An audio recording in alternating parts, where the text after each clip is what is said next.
Have you ever pondered the possibility of the existence of giants, the Nephilim, as mentioned in ancient texts?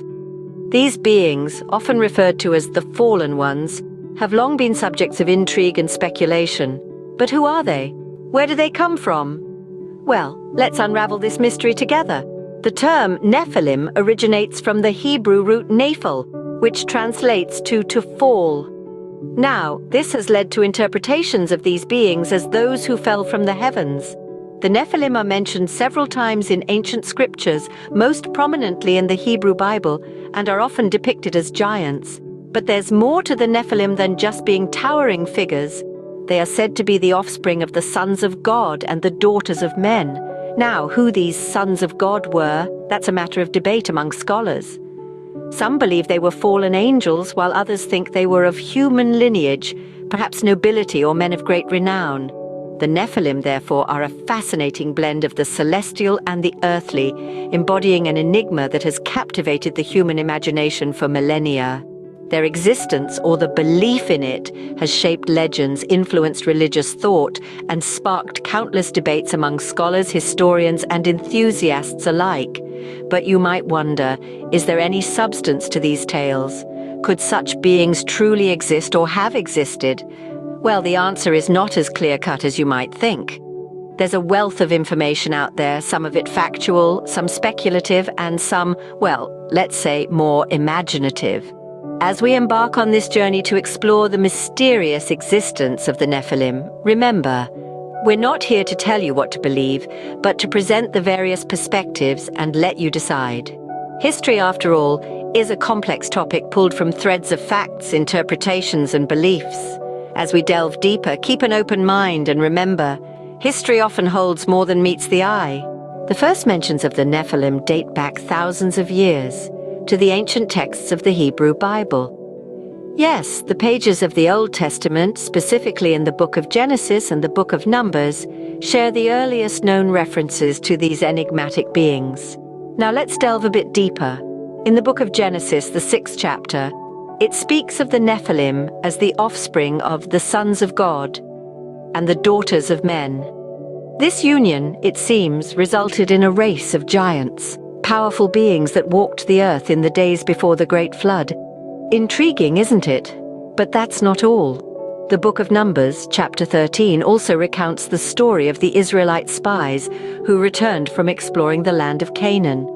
They reported back with tales of seeing the descendants of Anak, who were part of the Nephilim. They described these beings as so colossal that they felt like grasshoppers in comparison. The term Nephilim, in its original Hebrew form, is often interpreted as fallen ones. This has led to speculation that these celestial beings fell from grace, from a divine stature to a mortal one. Another popular interpretation is giants, which aligns with the descriptions of their imposing stature in the scriptures. But here's the thing. The Nephilim are not just a product of some metaphorical language or allegorical narrative. These accounts were recorded with the same historical intent as any other event in the scriptures. They were not presented as myth or legend, but as actual occurrences in the history of humanity. And so we find ourselves at the crossroads of faith and reason, of myth and history, trying to decipher the enigma that is the Nephilim. The Bible offers us the first glimpses into their existence, painting a picture of powerful beings that once roamed the earth. These ancient texts form the foundation of our understanding of the Nephilim, but they are not the only sources. So buckle up, and let's continue our exploration of the Nephilim as we venture beyond the confines of the Bible in the next scene. The Bible isn't the only place where we find mention of these mysterious beings. There are other ancient texts that hint at the existence of entities eerily similar to the Nephilim. One such text is the Book of Enoch, an ancient Jewish religious work attributed to Enoch, the great-grandfather of Noah. In this book, Enoch documents his journey through the heavens and his interactions with the divine. He also talks about the Watchers, angelic beings who fell from grace. According to the Book of Enoch, these Watchers were captivated by human women and had children with them. These offspring were the giants, who bear a striking resemblance to the Nephilim of the Bible. The intriguing part of this narrative is that the giants were seen as a perversion, a violation of the natural order of things. This narrative echoes the biblical depiction of the Nephilim being the offspring of the sons of God and the daughters of men. It's a tale of divine beings crossing boundaries, meddling with the human realm, and producing entities that were neither wholly divine nor wholly human. The Greek myths, too, are rife with tales of gods and goddesses having children with mortals. These demigods were often larger than life, both in their physical stature and their deeds. Could these demigods be the Greek interpretation of the Nephilim? We can't say for sure, but the similarities are too striking to ignore. The Sumerian texts, some of the oldest known written records, tell of the Anunnaki, deities that descended from the sky to breed with human women. These narratives, just like the biblical and Enochian texts, talk of beings born out of unnatural unions, beings that had a significant impact on human civilization. As we dig deeper into these texts, the mystery of the Nephilim expands. The stories may differ, the names may change, but the common thread of divine beings breeding with human women and producing powerful offspring is a theme that echoes across civilizations and millennia. It's a tale as old as time itself, one that continues to captivate us even today. Now let's shift gears and explore the physical evidence that may support the existence of these giants. In the realm of archaeology, there are fascinating discoveries that some believe could suggest the presence of the Nephilim. We're talking about oversized human skeletons found in various parts of the world. Imagine the surprise of the discoverers when they unearthed these enormous bones, far larger than any modern humans. The size of these skeletal remains certainly raises eyebrows and makes one wonder, could these have belonged to the Nephilim? There's also ancient artwork that's added fuel to this fiery debate. From the cave paintings of early humans to the intricate carvings of ancient civilizations, there are depictions of towering beings alongside regular-sized humans. These images, created thousands of years ago, could potentially serve as historical snapshots, capturing the existence of these giants among us. Now, it's worth noting that these archaeological findings are not without their controversies. There are skeptics who argue that these oversized skeletons could be the result of certain genetic disorders or even elaborate hoaxes. They caution against jumping to conclusions, emphasizing the importance of scientific rigor. On the other side of the spectrum, we have professional archaeologists who've dedicated their careers to studying these extraordinary finds. They're intrigued by the potential implications of these discoveries and continue to explore this enigmatic chapter of human history. Their work, often met with skepticism, nevertheless continues to challenge our understanding of the past. For instance, consider the work of these archaeologists who've discovered ancient texts describing the Nephilim, or those who've painstakingly analyzed giant-sized footprints fossilized in stone. Their discoveries, while not definitive proof, certainly contribute to the mounting body of evidence that suggests something larger than life might have once roamed our planet. While controversy surrounds these findings, they certainly add another layer to the Nephilim mystery. Whether the Nephilim were real or simply the stuff of legend, the quest for answers continues to fascinate us, inviting us to delve deeper into our past and question what we think we know about our world. Could the Nephilim still be among us, wandering the earth?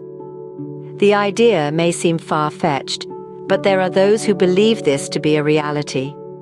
In our modern world, where science and technology reign supreme, there are still accounts of encounters with beings of extraordinary size and strength, the kind of beings that echo the descriptions of the Nephilim from ancient texts. There are reports from all over the globe, from the icy expanses of Siberia to the dense forests of North America.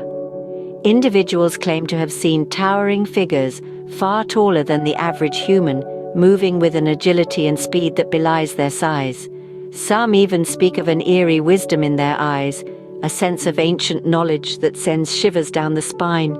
These claims are often dismissed as tall tales or hallucinations, yet they persist. In the age of the internet, stories of these encounters spread like wildfire, igniting debates and fueling theories about the possible existence of Nephilim in the modern world. But it's not just sightings that keep these theories alive. There are those who claim to have experienced inexplicable phenomena, strange happenings that they attribute to the influence of these ancient beings. Unusual weather patterns, sudden shifts in animal behavior, even mysterious symbols appearing overnight in fields and forests. All have been linked to the Nephilim by believers. And then there are those who claim direct contact. They speak of dreams and visions, of voices whispering ancient secrets and prophecies yet to unfold.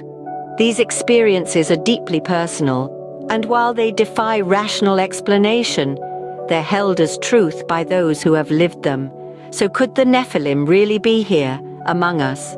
Could these ancient beings, spoken of in hushed tones by our ancestors, still be wandering the earth?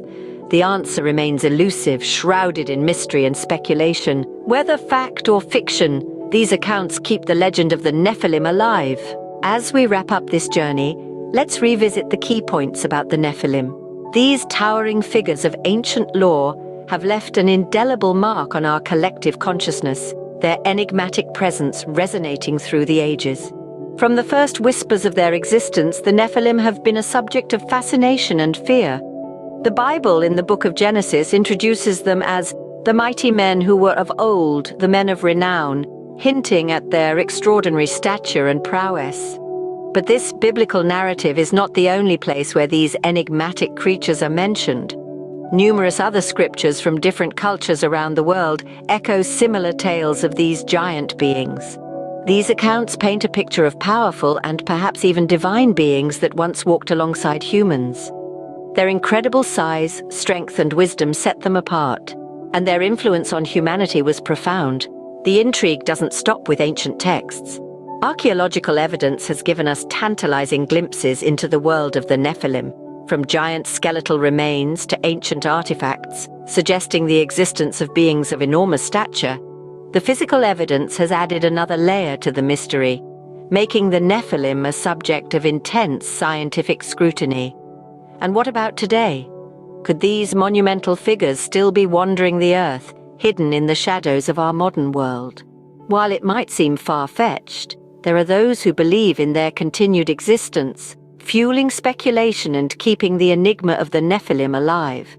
While the truth about the Nephilim remains shrouded in mystery, the intrigue surrounding them continues to captivate us, reminding us that there is much about our history and our world that we have yet to understand.